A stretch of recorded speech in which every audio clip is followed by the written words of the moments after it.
just for a lot of philosophy geeks, Lex brings up the question of evil and theodicy and the existence of God and how those two things can exist at once by saying, he actually quotes like the exact theodicy problem.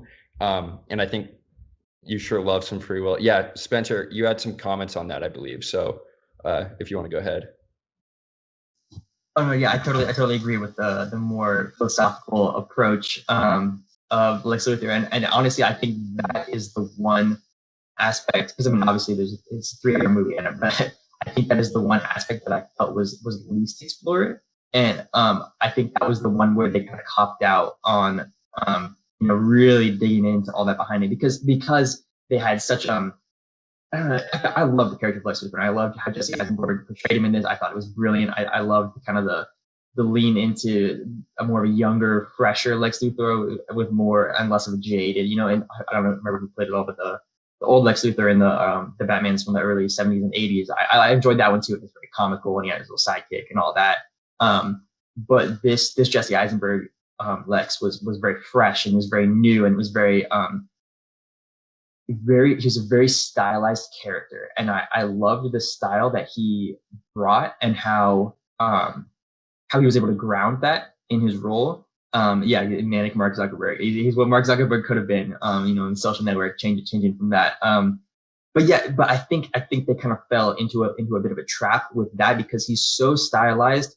So they had to be very, very heavy-handed in his motivations, and so he had to have you have Holly Hunter, Senator Finch. They have that conversation in his office and about Miss Grandma's peach tea and like the urine, and then all of these like big God themed quotes and the big portrait on the wall of the angels and the demons, and like the angels coming from above or from below, like blah blah blah. But I think they kind of fell into a trap in stylizing his character so much that that he was unable to have that same genuine backstory as Batman or Superman did, and it was very heavy-handed and very theatrical, and very, are you a god or are you a demon? I did like, there were some themes that I thought were very good. I thought his because a very theme if you talk about just a broader culture as well, like atheist is often the, if God is all powerful, he can't be all good. If God is all good, he can't be all powerful. And you're like the omniscience and omnipotence of a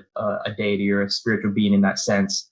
And I think that they were able to tie that in well, and I really connected to that. I think Lex talked directly with Superman on the landing pad when he was giving him the photos of Martha, and I think he brought up pretty much that word for word, that idea of an all good versus an all powerful.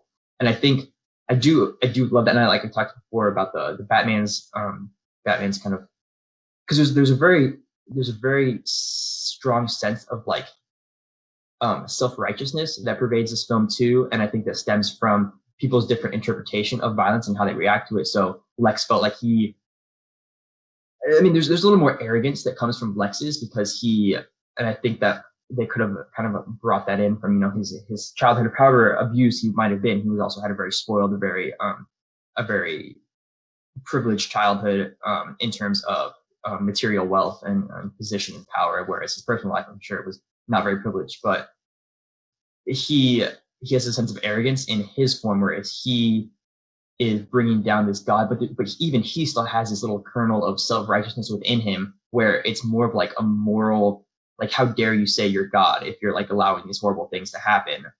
Pretty much, and I mean, I'm sure atheists all over the world can resonate with that feeling and with that idea, and maybe some.